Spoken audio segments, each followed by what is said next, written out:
Bien, muy buenas noches, estimados participantes. No, también ya saben nuestra metodología de trabajo. Ustedes pueden hacer preguntas desde el chat. Saludamos a Silvio Morán Andrade, que se encuentra conectado. Nos ha saludado, no, en el inicio de nuestra sesión. También está Silvia Bardales, ¿no? Bienvenidos a nuestra reunión y a todos los presentes. Poco a poco iremos conectándonos con los demás participantes. El día de hoy, como lo indicó nuestro anfitrión de la reunión, vamos a desarrollar la parte de presupuesto público dentro de lo que viene a ser el módulo de presupuesto y planeamiento. Vamos a empezar por las reflexiones previas. En este caso, recuerden que nosotros tenemos que hablar primero de nuestro presupuesto. Recuerden que el presupuesto es una herramienta que toda organización no estatal o privada utiliza para llegar a sus respectivas metas. Y en esta oportunidad partamos de la noción previa de que es un instrumento de gestión del Estado. ¿Para qué? Para el logro de los resultados a favor de la población. Ya saben ustedes que como parte de la introducción que nosotros habíamos desarrollado, nosotros tenemos en total, no, en total tenemos 11 sistemas administrativos. Hablar de los 11 sistemas administrativos es de verdad dedicarnos bastante tiempo a todo lo que viene a ser la gestión pública, ¿no? De los 11 sistemas administrativos, y les toco nuevamente esta precisión, uno de ellos es el Sistema Nacional de Control, que le pertenece a la Contraloría General de la República. De los que quedan, 10, 7 administra el Ministerio de Economía y Finanzas, y el módulo 1 y el módulo 2 hemos hablado específicamente de uno de los sistemas administrativos que ve el Ministerio de Economía y Finanzas, de los 7 sistemas administrativos que forman parte de la administración financiera del sector público. En esta oportunidad estamos verificando el segundo sistema administrativo que nos toca hablar con respecto a la administración de recursos, y es el presupuesto. Entonces, el presupuesto como sistema administrativo busca lograr los resultados a favor de la población a través de la prestación de servicios y el logro de metas de cobertura con equidad, eficacia y eficiencia por las entidades públicas. Por otro lado, el Sistema Nacional de Planeamiento es un sistema que no está asociado al MEF, ¿no? Y cuyo ente rector es el CEPLAN adscrito a la PCM. Desde aquí saludamos a Juan Manuel, que nos ha escrito. Muy buenas noches, Juan Manuel, y hemos iniciado nuestra presentación con un concepto previo que en este caso es la denominación del presupuesto. Es un instrumento de gestión, nos ayuda a lograr los resultados. El presupuesto es el medio, no es el fin de la gestión pública, ¿no? Y con ello nosotros financiamos diversos bienes, servicios y obras que ayudan a lograr las metas con equidad, eficacia y eficiencia en todas las instituciones del Estado. Eso es la definición que nosotros debemos tener presente, y con esto arrancamos nuestro módulo número 3 de nuestro diplomado en gestión pública. Muy bien, avancemos, y hay que tener aspectos en cuenta para poder construir, formular y definir, ¿no?, nuestro presupuesto público. Estimados participantes, nuestro presupuesto público tiene que ser formulado de una manera correcta, adecuada y sobre todo procedimental. La elaboración del presupuesto público consta de 4 etapas. Tenemos la programación y formulación, que va de enero a agosto de cada año. Tenemos la aprobación de septiembre a noviembre de cada año. Tenemos la ejecución y el seguimiento de enero a diciembre del siguiente año. Y la evaluación, que va de enero a diciembre del año posterior al gasto. Son 4 etapas. La primera etapa es la más difícil, donde se programa de enero a marzo y se formula en el mes, se consolida todos los pliegos de lo que sigue, abril hasta agosto. La aprobación se da en el Congreso de la República. Hoy día es 15 de noviembre y comprenderán ustedes que nosotros estamos a solamente 15 días, ¿no? Hasta el fin de mes. ¿Para qué? Para que se apruebe el presupuesto del año 2023. No solamente se aprueba la ley de presupuesto, sino también se aprueba la ley de endeudamiento, que es lo que vimos en el módulo pasado, en los dos módulos anteriores, y también se aprueba la ley del equilibrio fiscal. Muy bien. El Sistema Nacional de Presupuesto Público es el conjunto de órganos, normas y procedimientos que conducen el proceso presupuestario de todas las entidades del sector público en todas sus fases. Esto para nosotros es importante. Una cosa es definir el presupuesto como una herramienta y otra cosa ya es analizar todo el Sistema Nacional de Presupuesto donde tenemos que ver el ciclo del gasto. Incluso hay una directiva de gasto que nosotros tenemos que tomar en cuenta. Dentro del Sistema Nacional de Presupuesto Público se encuentran diferentes normas, ¿no?, que debemos de tomar en cuenta las entidades, como la Ley de Gestión Presupuestaria, la Ley de Presupuesto Público, la Ley de Equilibrio Financiero, la Ley del Endeudamiento Público, la Ley de Prudencia y Transparencia Fiscal y la Ley de Acceso al Ciudadano. Muy bien, no sé si hasta aquí hubiera algunas preguntas. Recuerden que estamos en las consideraciones previas y ahora nos toca hablar de lo que viene a ser la parte de el presupuesto público y el presupuesto por resultados. El presupuesto público y el presupuesto por resultados son estrategias de gestión pública que permiten vincular la asignación de recursos presupuestales a bienes y servicios que son los productos y a resultados a favor de la población, con la característica que permite que estos puedan ser medibles. O decir, el presupuesto siempre va a tener que tener una medición. Muy bien, ¿para qué formulamos el presupuesto? Formulamos el presupuesto y ya lo hemos precisado para alcanzar los objetivos y metas. Para lograrlo es necesario, como ustedes pueden ver, un compromiso de las entidades públicas en definir responsables y generar información y rendición de cuentas. Entonces, el presupuesto nos ayuda a cumplir los compromisos, ojo con este detalle, que las entidades públicas a través de qué tema, a través del Sistema Nacional de Planeamiento, que es la parte de planificación. En este caso nosotros podemos no alcanzar las metas que se distribuyen en los objetivos estratégicos institucionales y acciones estratégicas institucionales.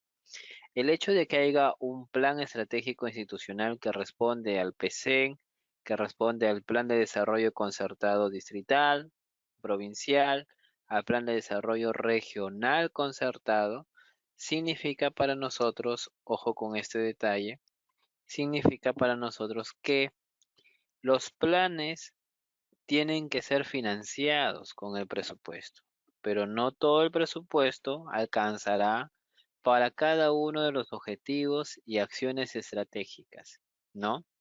Entonces, el PEI tiene una herramienta que es muy importante que se llama la ruta crítica. Entonces, la ruta que nosotros, la ruta, no, perdón, la ruta estratégica, no ruta crítica, la ruta estratégica que nosotros definamos en los planes es aquella ruta que tendrá como prioridades, ¿no? O sea, es una ruta donde vamos a hacer primero esto, después esto, cada uno de los objetivos y acciones estratégicas que puedan ser priorizados. ¿Qué significa esto? Que de los 8, 10, 9 objetivos, y cada objetivo podrá tener dos o tres acciones estratégicas, recuerden que no, el presupuesto es escaso, ¿no? Las necesidades son muchas. Entonces, ¿qué vamos a hacer las entidades? Vamos a definir qué es primero, qué es urgente e importante. De esa manera, el presupuesto tendrá la razón de buscar, ¿no? En este caso, cumplir los compromisos que considere las entidades al menos importantes e urgentes, ¿no? Y en ese interín del desarrollo vamos a definir y delimitar las diversas responsabilidades. sobre esta parte podemos concluir algo, que los planes, a pesar de estar formulados, van a depender de qué cosa, del recurso presupuestal. Puede pasar que en un horizonte de tiempo, ejemplo 4 o 6 años, los planes no logren ejecutarse en su totalidad. Como los planes estratégicos institucionales están conformados por acciones estratégicas y objetivos estratégicos, por ende, no todos los objetivos y las acciones podrán ser alcanzadas. Entonces, uno podrá evaluar como entidad, prorrogar el plan, actualizar el plan, recoger lo que no se ha hecho y reformularlo y plantearlo como un nuevo plan en un nuevo periodo. Entonces, el plan sin el presupuesto simplemente no es realizable. El PEI tiene que incluir antes del POI no una ruta estratégica. La ruta no es nada más ni nada menos que de todos los objetivos y acciones estratégicas, escoger por dónde empezar. Si alcanzan los recursos, terminaremos con el último objetivo y la última acción estratégica en el orden de los compromisos que las entidades tienen asumidas. No sé si hasta aquí hubiera alguna consulta, alguna duda, estimados colegas, en nuestros primeros 10 minutos de trabajo. Hemos precisado la definición de los objetivos, hemos precisado el ciclo, que son en 4 etapas: programación, programación y formulación, aprobación, ejecución y evaluación. Muy bien, hablemos ahora de las responsabilidades que trae el Sistema Nacional de Presupuesto. Y un primer elemento es la Dirección General de Presupuesto Público. Ya hemos precisado, y lo reitero, que son 11 los sistemas administrativos. De los 11, 10 son del Poder Ejecutivo y de los 10, 7 son del MEF. Hemos hablado la sesión pasada de la Dirección General no de Tesoro Público, que ve el Sistema Nacional de Endeudamiento Público. Ahora tenemos otra Dirección General de Presupuesto Público del MEF, que es el ente rector del Sistema Nacional de Presupuesto. Ahí tenemos ya dos entes rectores, dos direcciones generales del MEF. En planeamiento, su ente rector es el CEPLAN, que está escrito en este caso a la PCM, a la PCM. Ojo con ese detalle, ¿no? Muy bien. Entonces, esta dirección general, que es el ente rector, ojo con ese detalle, que es el ente rector del Sistema Nacional de Presupuesto Público y como tal se constituye a nivel nacional como la más alta autoridad, ojo con ello, la más alta autoridad, no técnica y normativa, la más alta autoridad técnica y normativa, ¿no? No técnica y normativa en materia presupuestaria. ¿Encargada de qué? Encargada de conducir, ojo con ese detalle, encargada de conducir, ¿no? Todo el aspecto de la materia presupuestaria, ¿no? En el sector público. Entonces, ahí veremos principios como, en este caso, ¿no? La centralización normativa. Tenemos principios que alcanzan al Sistema Nacional de Presupuesto como la parte de la descentralización operativa, que son principios de la administración financiera del sector público. Tenemos principios de la responsabilidad fiscal y la disciplina fiscal que alcanzan ¿a qué? Al proceso presupuestario del sector público.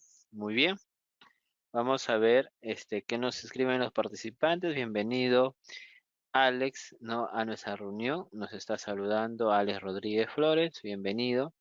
Y continuamos con nuestra reunión de trabajo. Entonces, ¿quién es el ente rector del Sistema Nacional de Presupuesto? La Dirección General de Presupuesto Público. Continuamos. Y ahora tenemos la Oficina General de Planeamiento y Presupuesto. en cada una de las entidades, ¿no? Que es en este caso el órgano de asesoramiento responsable de conducir los sistemas de planeamiento estratégico, ¿no? Las oficinas de planeamiento y presupuesto normalmente están en donde en los ministerios, estimados colegas. Muy bien. Ven planeamiento estratégico, ven aspectos de presupuesto público, ven modernización de la gestión pública, que es otro sistema administrativo, Sistema Nacional de Modernización, que está adscrito ¿a dónde? A la Secretaría de Gestión Pública, que es su ente rector, que pertenece a la presidencia del Consejo de Ministros. Y también la Oficina General de Planeamiento y Presupuesto en cada una de las entidades no ve temas de inversión pública y las acciones de cooperación técnica y asuntos internacionales. Lo que aquí nos interesa es que esta oficina de planeamiento y presupuesto, ¿qué cosas ve?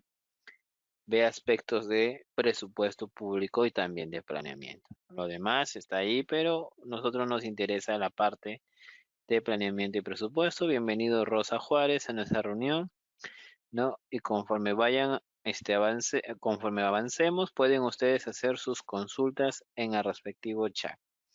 Hemos visto la Dirección General de Presupuesto y la Oficina General de Planeamiento y Presupuesto, que es el órgano de asesoramiento en cada una de las entidades públicas. Estos dos elementos son claves para llevar a cabo la asignación de recursos. Hacer la programación multianual, en este caso del presupuesto público que se vincula a la programación multianual de abastecimiento, que es el cuadro de necesidades, y también por tema de inversión pública a la programación multianual del InviérteP. Avancemos. Y la pregunta que surge en esta parte de nuestro trabajo que tenemos el día de hoy es: ¿qué es la responsabilidad presupuestal, estimados colegas? ¿Qué vendría a ser para nosotros la responsabilidad presupuestal? Y la responsabilidad presupuestal es nada más y nada menos, en este caso, que implicar cómo, en este caso, o a quién le corresponde realizar el buen gobierno. Esto implica que quien procure realizar el buen gobierno debe administrar los recursos públicos, estimados colegas. Debe administrar los recursos públicos con un alto grado de responsabilidad. Y aquí, cuando hablemos de responsabilidades, significa para nosotros que van a haber, ¿no? Que van a haber, ojo con este detalle, que van a haber ciertas pautas que cumplir, plazos que seguir, aspectos que están totalmente regulados en los diversos, no, no requerimientos, bienes, servicios y obras, fuentes de financiamiento, rubros, recursos, específica de gasto que hay que tener en cuenta. También está el lado de la ética y la previsión, ¿no? Que es la parte de la proyección en los siguientes años, pues con ellos el Estado deberá solventar infinitas demandas, que son muchas, con grados de complejidad y diversificación de funciones cada vez mayores. En pocas palabras, es el Estado quien, mediante el rol de la redistribución de la riqueza, debe incentivar que el gasto público sea de calidad, un concepto que veremos más adelante. Y esta responsabilidad ética y previsión significa que el Estado, por su cultura de programación y planificación anticipada, debe de asignar de manera adecuada los recursos presupuestales. Muy bien, saludamos a Humberto Vicente Bustamante, ¿no? Guapaya, por conectarse en nuestra reunión de trabajo. Bienvenido. Y continuamos precisando que la responsabilidad presupuestal involucra y reiteramos este alto grado de responsabilidad ética y previsión. En todo momento va a estar la responsabilidad, estimados colegas. Ya hemos hablado del ciclo del proceso presupuestario y tenemos la programación multianual, la formulación, la aprobación, la parte de ejecución y la evaluación presupuestaria. Este es el ciclo.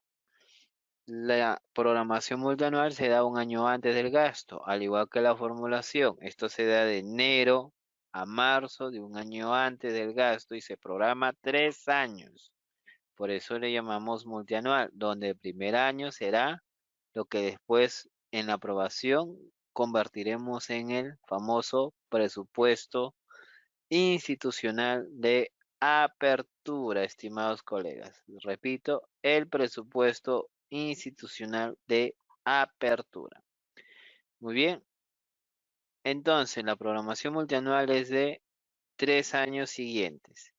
Esto entra al Ministerio de Economía y Finanzas. ¿Y qué hace el Ministerio de Economía y Finanzas? Hace un control, porque las entidades pueden aquí pues aumentar significativamente su presupuesto, cosa que en el marco de la responsabilidad fiscal y de la disciplina fiscal, el MEF no podría no viabilizar, ¿no? Muy bien. El presupuesto entra al Congreso de la República a fines de agosto y tiene hasta fines de noviembre. ¿Para qué? Para aprobar no solamente la ley de presupuesto del año fiscal que viene, sino de pasada también tiene que aprobar otros dos documentos como es la ley de endeudamiento, ¿no? Del año fiscal que viene y la ley del equilibrio económico financiero. Muy bien. ¿Y la ejecución de dónde a dónde da? Del 1 de enero, estimados colegas, hasta el 31 de diciembre. Ya estamos 15 de noviembre, ya nos quedan pocos días, la verdad, para acabar el año. Días que en el caso de nosotros, los que estamos en la administración pública, estamos muy atentos, corriendo con la ejecución presupuestal. Hasta aquí, no sé si alguno de los participantes puede escribir alguna pregunta, alguna consulta. Estoy revisando constantemente el chat. No tenemos ninguna consulta. Avancemos con esta presentación donde estamos dando a conocer la parte de uno de los sistemas que forma parte de la administración financiera del sector público, ¿no? Y es el presupuesto. Esto es un poco complejo, ¿no? Muy bien, José Yalta Vega nos pregunta lo siguiente: ¿qué será el PIA? El PIA es el presupuesto institucional de apertura y la palabra apertura nos lleva a asociarlo a que el 1 de enero todas las entidades ya saben cuál es su marco presupuestal. ¿Desde cuándo? Cuando hemos dicho que se aprueba la ley de presupuesto, a más tardar el fin de noviembre, el fin de este mes.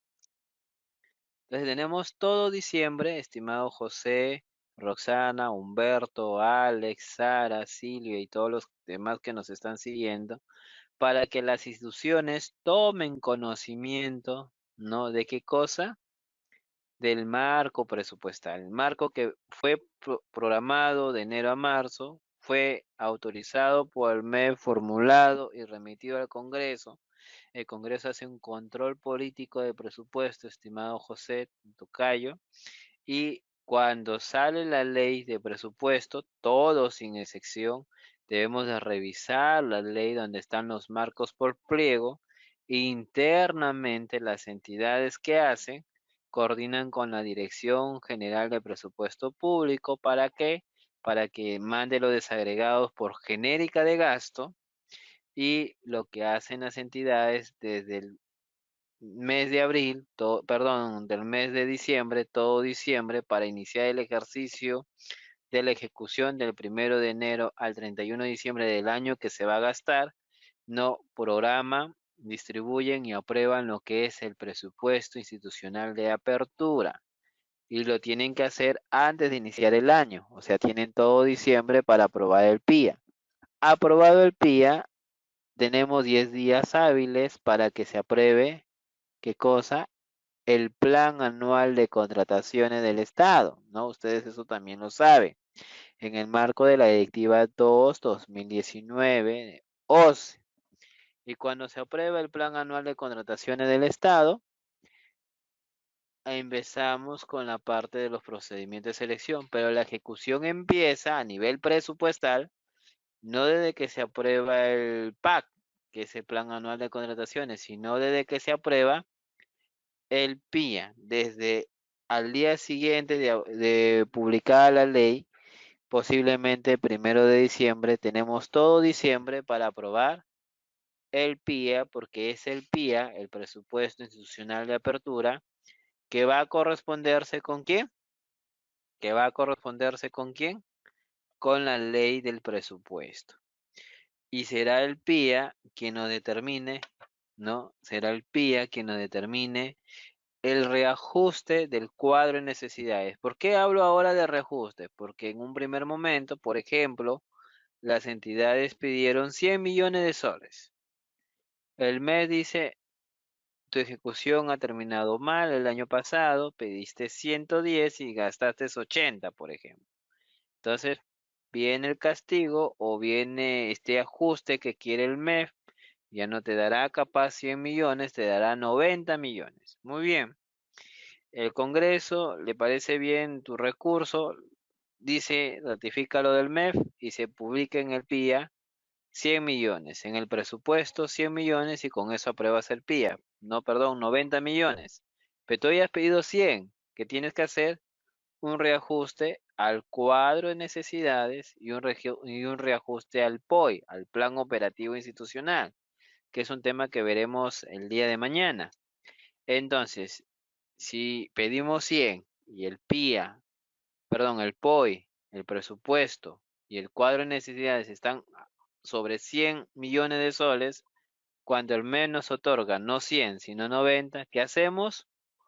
Un reajuste. ¿En qué momento se da? Después de aprobado la ley de presupuesto y tenemos que hacerlo para formular y aprobar el presupuesto institucional de apertura que obligará a que el POI y el cuadro de necesidades sean revisados, reajustados para retirar estos 10 millones de más que no tienen financiamiento y hacer cuadrar el presupuesto, que será el PIA, el POI, que es las actividades operativas e inversiones financiadas, y el cuadro de necesidades, que son todos los bienes, servicios y obras que están dentro del POI, asociadas a las actividades no operativas y a las inversiones, ¿no? Eso incluye la programación multianual del InviérteP.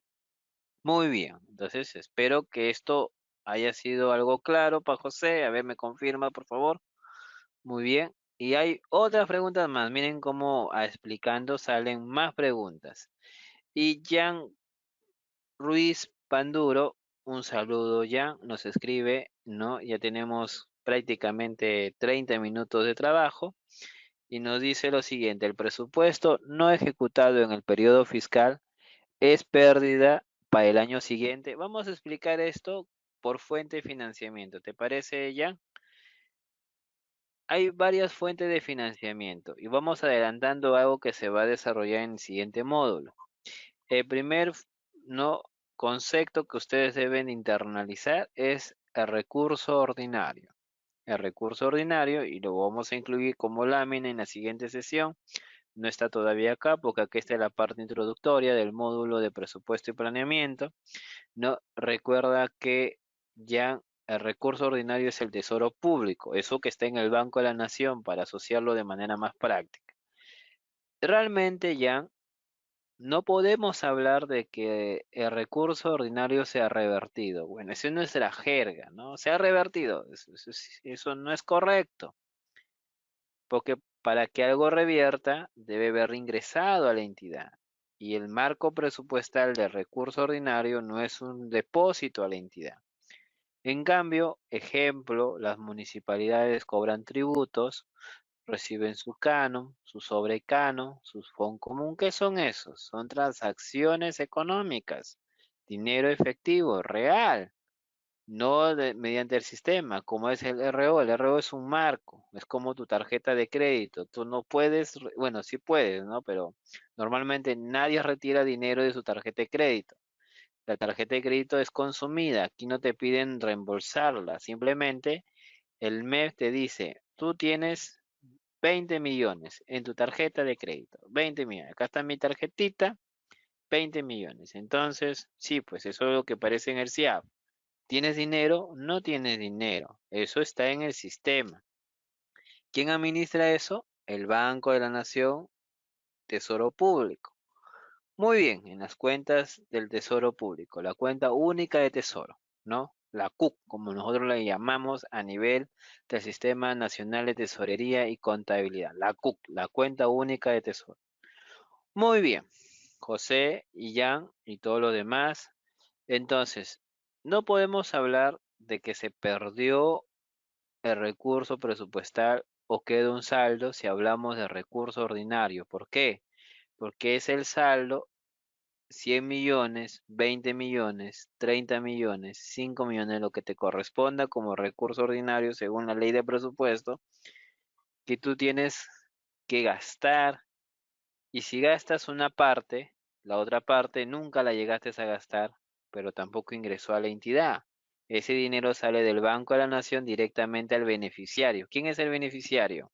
Si es planilla, será el trabajador. Si es un proveedor, será el contratista, ¿no? Entonces, los recursos ordinarios tienen esta característica de que no son recursos no que han ingresado a nuestra entidad y que prioritariamente debemos de gastar porque esa es la meta del MEF. Si el MEF ve que no movemos ni un solo sol de recurso ordinario, cada vez nos va a dar menos recurso ordinario. Y lo demás, como tú bien lo has escrito, o es un saldo para el siguiente periodo dependiendo del tipo de fuente de financiamiento, y aquí entran muy bien tus palabras. Tenemos DIT, que es donaciones y transferencias, RDR, que son recursos directamente recaudados. Tenemos ¿no? Recurso de operaciones oficiales de crédito, el ROF, que eso sí es liquidez, y tenemos recursos determinados. Esos recursos realmente, estimado Jan, sí son dinero en efectivo.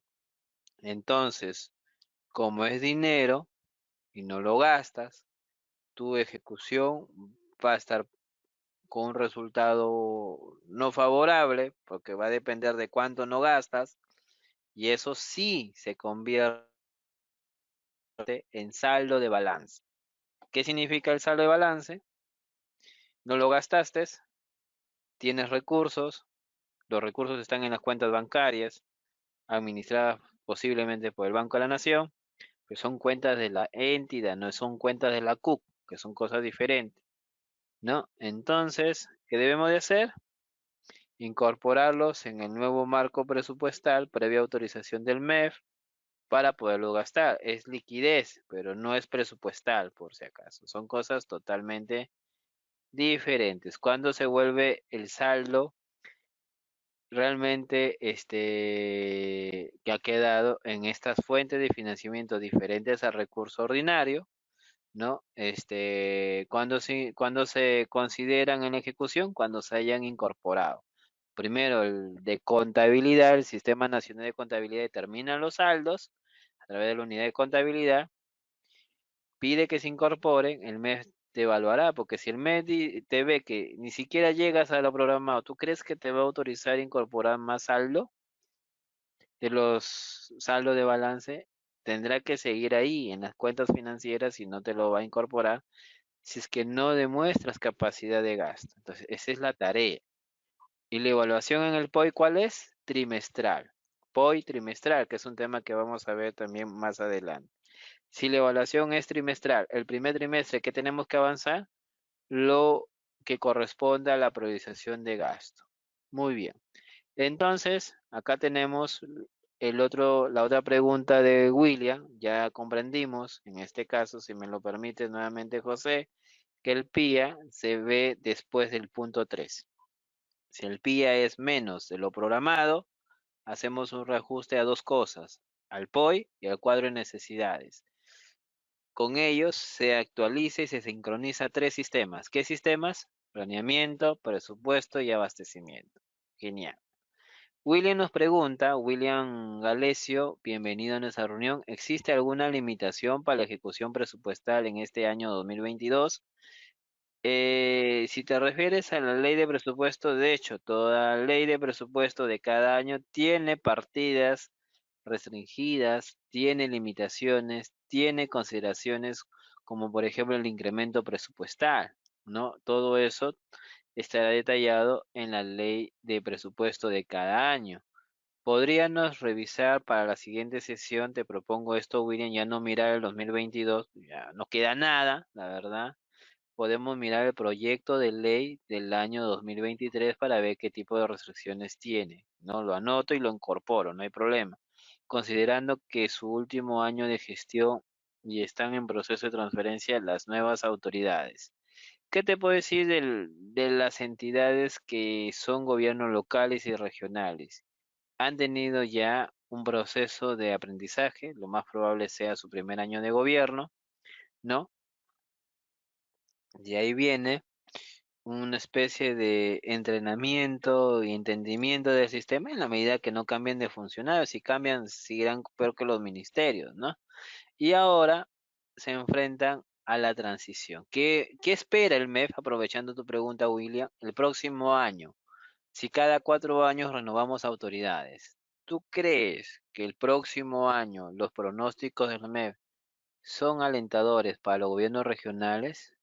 Habrá, en pocas palabras, un gobierno regional que el año que viene su ejecución llegue al 100%, que un gobierno local puede haber, pero no es lo que espera el MEF, ¿no? El promedio es que este primer año que viene sea el año del aprendizaje.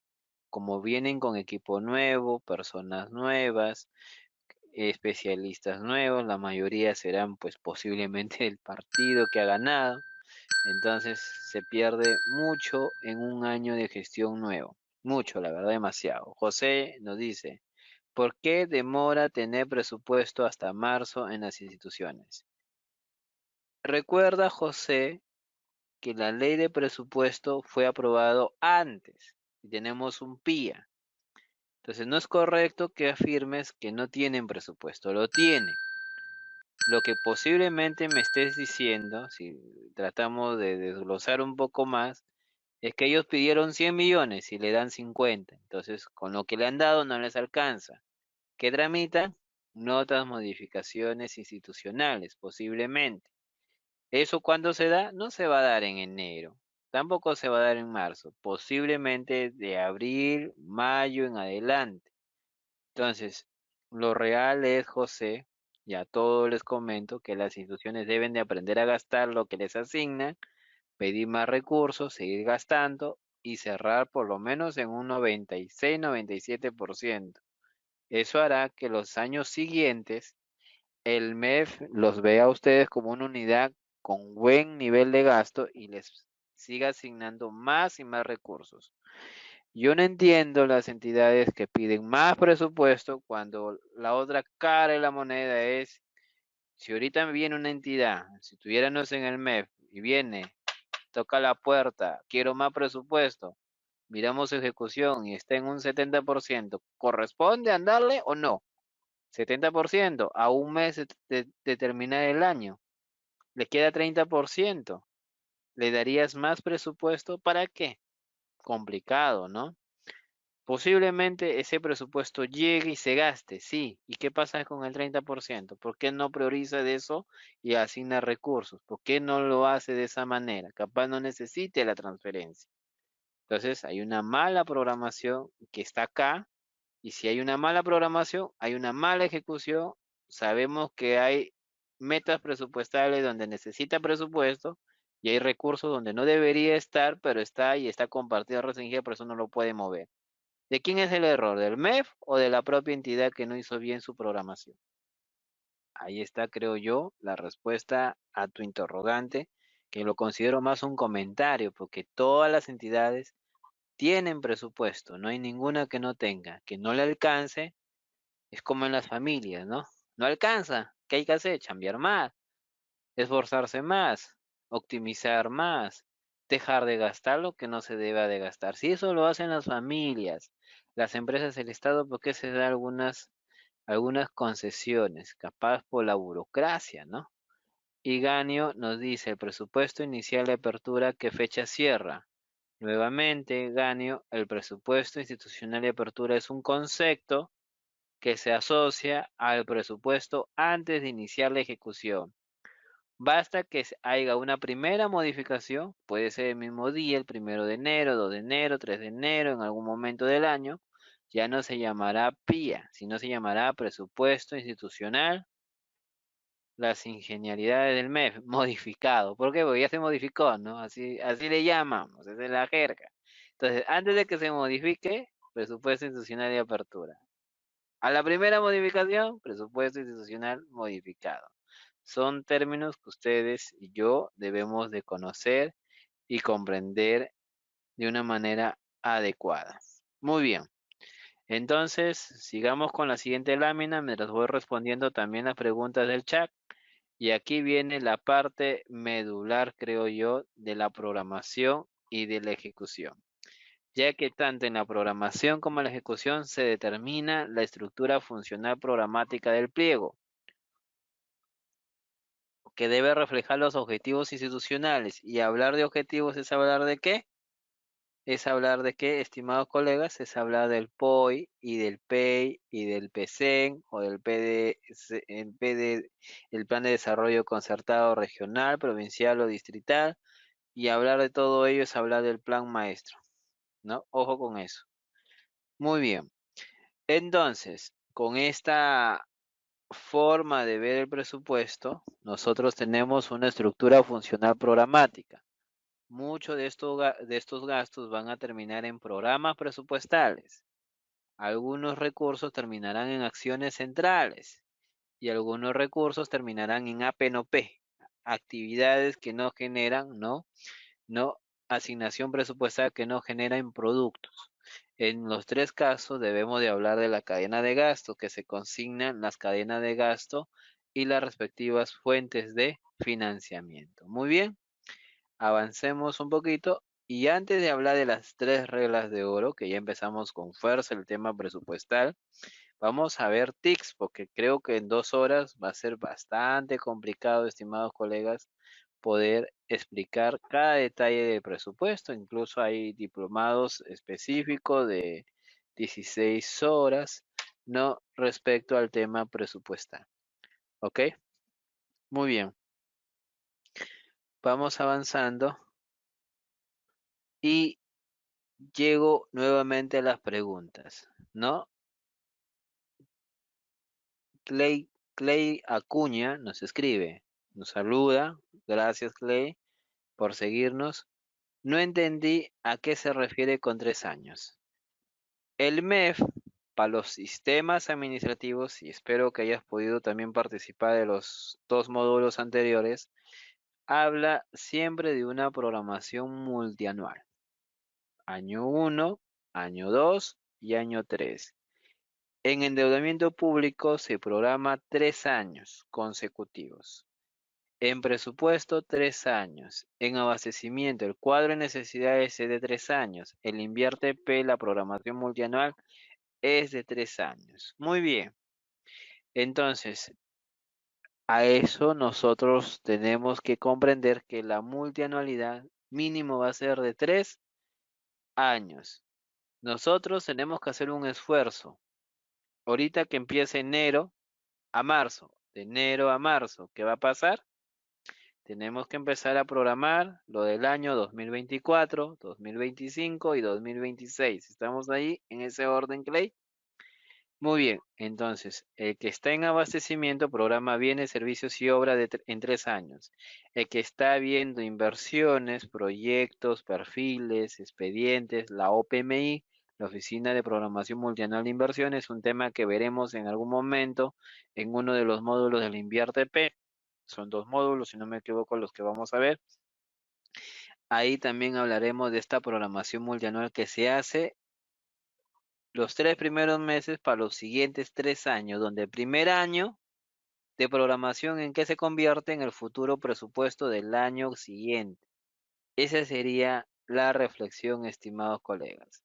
Y un proyecto de inversión puede tener año 1, este perfil. Año 2, expediente. Año 3, obra. Puede programarse de esa manera un proyecto. También pueden haber proyectos que trasciendan 3 años, más de 3 años. Ojo con esa parte, ¿ok? Muy bien, entonces entendí que se refería a 3 años. Se requiere 3 años para lograr que una obra tenga presupuesto. No necesariamente, Clay. Puede ser que como la entidad tiene RDR o tiene Canon o tiene recursos oficiales de operaciones de crédito, lo que puede hacer es acelerar sus inversiones. ¿Ok? Hay entidades que esperan el recurso ordinario y hay una larga espera de entidades con proyectos que una cartera es inmensa. Ya saben que las necesidades son muchas y como en las familias y en las organizaciones el recurso es muy escaso y hay que tener prioridades. Y aquí vamos con la lámina de prioridades. Antes de ir a la lámina, vamos a responder lo que nos dice Paulo César Vélez. No está sin conexión en este momento, pero nos ha dejado un texto. ¿Por qué en el ejército, nos pregunta de un caso particular, una vez retirado, te pagan tu CTS y beneficio después de 11 meses? Y lo que corresponde es que han realizado gestiones al MEF. Justo llegamos a esta parte. A ver, vamos por orden.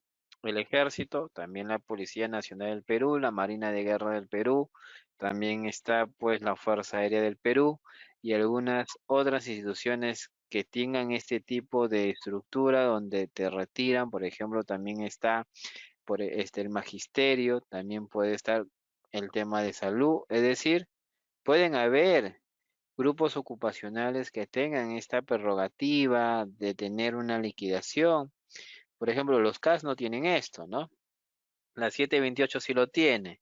Estamos justo, Paul, gracias por volver. Ya te estamos viendo ahí que has regresado. Y revisemos primero qué es lo que nos dice la parte presupuestal en la regla. El pago de personal, pensiones, CAS y similares. Aquí, por ejemplo, puede entrar la CTS. No es gasto corriente. Es gasto corriente, estimados colegas. No se puede pagar personal, pensiones, ni CAS, ni similares con gasto de inversiones. Está prohibido. Ahora, ¿quién te da el gasto corriente? El gasto corriente lo puedes financiar tú o lo puede financiar Tesoro Público con recurso ordinario. ¿Qué es lo que le conviene el jefe de presupuesto del ejército? Armar su estrategia y solicitar recursos, ¿no? Porque él sabe muy bien cuántas personas pueden salir del ejército cada año. Ese es un proceso que se da también en la PNP, las famosas invitaciones a la baja, ¿no? Que se puede dar a nivel de los grados de oficiales y suboficiales y técnicos. Muy bien. Entonces, hasta que se materializa, estimado colega, ¿no? Hasta que se materializa estos cambios, se hacen oficiales. Justo hace unas 2 o 3 semanas se hicieron públicos los cambios y las bajas de los grados de generales, coroneles y todo lo que continúa, capitanes en las fuerzas ¿no? del ejército y de la Policía Nacional de Perú. Es ahora donde las oficinas de presupuesto con las oficinas de recursos humanos preparan el expediente y les conviene, yo lo haría también, no preparar estos pedidos incrementales. Es una regla de oro no financiar con recursos de inversiones. Entonces, ¿quién tiene que financiar esto? El MEF. ¿Cómo lo hacemos? Le pedimos al MEF. ¿El MEF tiene plata? Sí, pero lo tendrá cuando lo disponga. Entonces lo que hacemos es en esta humilde y larga espera, considero mucho, 11 meses, a veces el MEF, Recién, por ejemplo, estos meses está atendiendo recursos que provienen de demandas que tengan que ver con el tema de personal o pensiones. Antes no lo da, ¿no? Solamente se ciñe a las prioridades, ¿no? Entonces, a eso se debe, estimado participante Paulo. No es que tu jefe de presupuesto, planeamiento se haya quedado, es que no puede disponer de recursos de otra fuente. Como es gasto corriente, preferible financiarlo con notas adicionales de tesoro público. Y sí, el MEF se demora demasiado, creo yo. Por lo tanto, la gente está esperando. Incluso pueden solicitar el pago de intereses legales, a ver cómo les va. Javier Jurado Leandro nos dice, ¿qué sustento mínimo es requerido para que se apruebe como, y te quedates ahí, necesidad?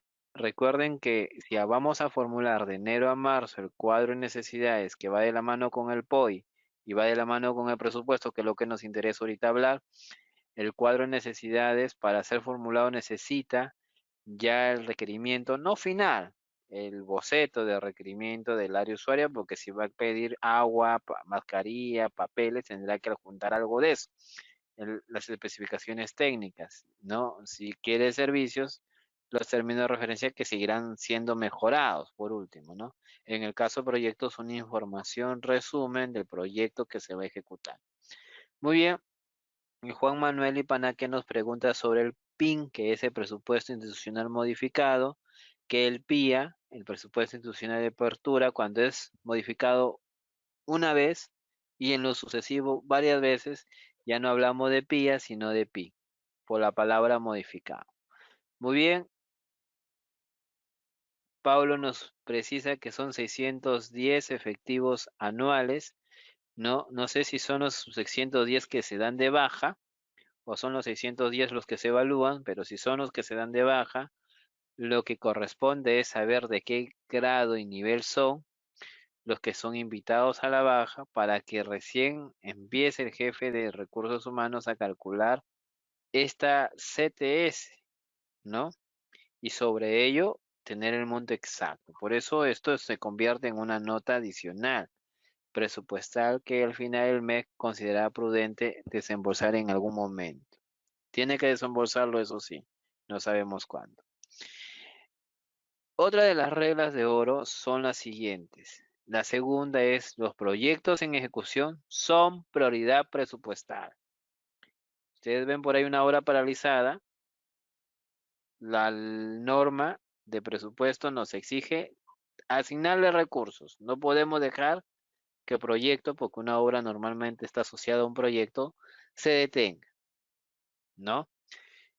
Haríamos mal no financiar esta obra que se debe garantizar, ¿qué cosa? Su culminación. Pero los escándalos en muchas obras son muy obvias y hay incluso una región que creo yo tuvo serios problemas en obras paralizadas. Hay muchas, pero una en especial como la región Ancash, por ejemplo, que tenía más obras paralizadas por falta de presupuesto, se sobregiraron. Convocaban, rebajaban, volvían a convocar, volvían a rebajar y se generó una cantidad enorme de proyectos sin terminar. Entonces, cada vez que el de presupuesto va a programar, tiene que darle prioridad ¿qué? A los proyectos en ejecución. Es decir, es responsabilidad del titular del pliego, gobernador regional, alcalde provincial, alcalde distrital, con su consejo en pleno, ¿no? Conducir la gestión presupuestaria hacia el logro de las metas de productos y resultados, no culminar, ojo con esto, proyecto de ejecución incurre en costo al pliego y a la población. Muy bien. Y la otra tercera regla es, y ya lo saben, el criterio de priorización del presupuesto. ¿Qué significa? Tu entidad tienes un marco, no es rígido. El presupuesto como principio es dinámico. ¿Y cómo es dinámico el presupuesto? Tienes una regla que se llama la priorización, donde el Tesoro Público, te lo precisa así, no cuenta con recursos para financiar gastos no previstos, tales como nuevos proyectos de inversión. Entonces tú empiezas a financiar perfiles. Contratación de personal, si los quieres, tienes que priorizar, optimizar recursos y de ahí sacarás para contratar locadores. Si es que Tesoro no te da para este recurso, entre otros, durante la ejecución presupuestaria. Muy bien. Ahora, una preocupación que se da siempre es las obras, ¿no? Normalmente aquí ven lo más visible. Yo también veo que ese es un problema muy recurrente. Y hablemos, por lo tanto, de los criterios de priorización de inversiones, pero desde el punto de vista presupuestal, estimados colegas. Las inversiones deben responder a criterios de pertinencia y cierre de brechas, es decir, un proyecto no se inicia, se deja botado. No, no, no es así. Hay que lograr cerrar la brecha, así como tener el criterio de continuidad y ejecutabilidad, priorizando los proyectos en el siguiente orden de prelación. Muy bien, ¿cuál es el orden? Me preguntarán. Bueno, no sé si al alcalde le interese el que entren o los que entren dar plata a los proyectos que ya están ejecutados y en proceso de liquidación. Lo más probable es que digan, no, eso no se va a planificar, no se va a presupuestar, pero señor, está en el primer nivel de priorización. Recuerden que, ojo con este detalle, recuerden que los proyectos, ¿no? Los proyectos ya culminaron y pueden estar en proceso de liquidación, hay que pagar algo, lo que queda. Entonces, tiene la prioridad los proyectos en proceso de liquidación y aquellos por iniciar liquidación cuya ejecución física han concluido. Posible esto es lo que menos les interesa a las autoridades entrantes cuando vean esto que ya está asignado, se opongan a esta ejecución, cosa que están vulnerando el criterio de priorización. Mi recomendación, traten de estirar el recurso para que al menos los procesos de liquidación o ya liquidados en arbitraje con laudos a favor del contratista sean pagados de manera programada, ordenada. No pueden desobedecer esto porque corren el riesgo de que capaz un proveedor, un contratista, solicite una ejecución del laudo y una cobranza a las cuentas bancarias y detengan mucho dinero por la negación de hacer esto, ¿no? Tengan en cuenta ese pequeño detalle. ¿Cuál es el segundo orden de prelación? Los proyectos en ejecución física que culminan en el año 1, esos que están en ejecución, esos que se están terminando de construir y culminan justo este año, ya no queda nada para el año, por cierto, ¿no? De la programación multianual. Ahora, vamos a recibir el año 2023 y las nuevas autoridades locales y regionales tendrán que al menos darle prioridad a esto. Esto sí les va a interesar. ¿Por qué? Porque al culminarlo en este año será lo primero que puedan mostrar. Un trabajo de la gestión anterior lo van a culminar ellos y lo van a hacer suyo. ¿Por qué no? Esto sí suma, ¿no? Lo otro, lo anterior no sumaba, pero esto de acá es más interesante, ¿no? Ya están los proyectos en ejecución física que culminen sucesivamente en los años 2 y 3 de la programación multianual. Muy bien, eso sería también el otro aspecto que tienen que desarrollar. ¿Ok?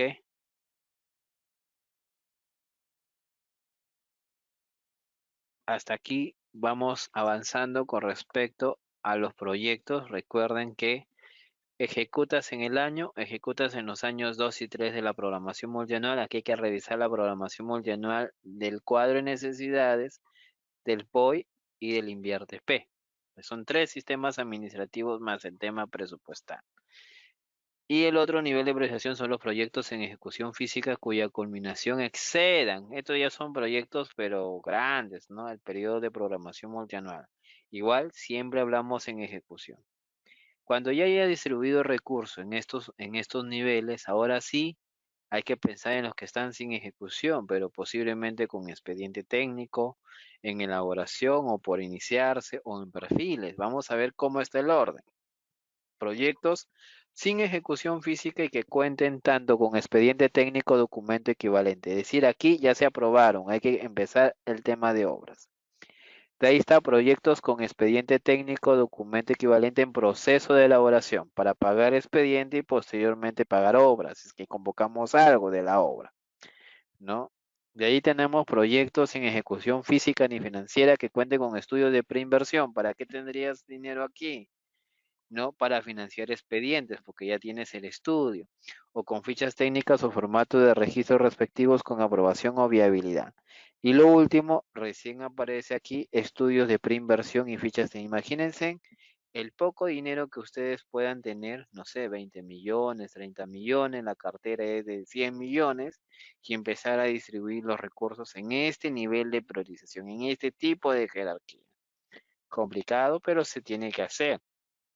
Entre más manejo tengan sobre esto, más posibilidades hay de que los proyectos avancen y no se detengan y por lo tanto el ciudadano perciba que la gestión que está a cargo de los proyectos es una gestión acorde a las circunstancias. Recuerden que nosotros no podemos parar, ¿no? Indistintamente de las crisis institucionales que puedan tenerse, ¿no? Como la que sí está pasando entre un poder ejecutivo y poder legislativo. Muy bien. Evelyn Georgina Jauregui Alfaro, un gusto saludarla, ¿no? Desde esta plataforma y nos escribe. En el caso de la institución esté tercerizando el servicio de vigilancia y limpieza, eso puede estar en el nivel de priorización que hemos visto el anterior.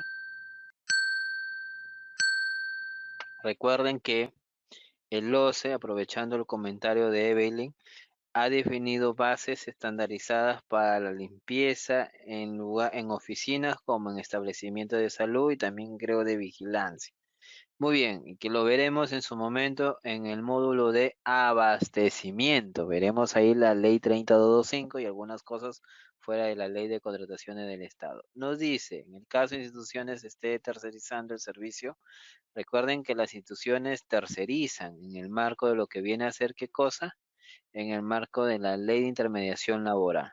Y acordó en el contrato un monto según la remuneración mínima vitae cuando estaba vigente 930, tiene pues que pagar 930. De pronto el gobierno aumenta el RMB y eso no lo tenía previsto el contrato, menos el jefe de presupuesto. Por ende, la entidad no lo tenía mapeado. ¿Qué hay que hacer? Hay que pedir recurso presupuestal. Y aquí hay que preguntarnos, Evelyn, ¿quién financia el contrato de limpieza o seguridad? Si el contrato de limpieza y seguridad lo financia recurso ordinario, pues corresponde tocarle la puerta al MEF y decirle, mira, tú MEF has permitido que se aumente la RMB porque pasa por una opinión del MEF. Entonces ahora necesitamos que nos des recursos para cubrir lo que nos pide el contratista, ya que el contratista en el marco de la ley de intermediación laboral no va a pagar menos que la RMB. Eso es imposible. El contratista de hecho que lo paga. Ahora nos cobra y no nos cobra 930, también nos cobra el incremento. Entonces la institución está en la obligación de asumir esta diferencia. Sí, eso sí es correcto. Pero ¿cómo debemos de hacerlo? Tramitando los recursos al MEF. Pero hay que tener cuidado, Evelyn, porque si los recursos de limpieza y de seguridad no los paga recursos ordinarios, no los paga directamente a recaudados, recursos determinados o donaciones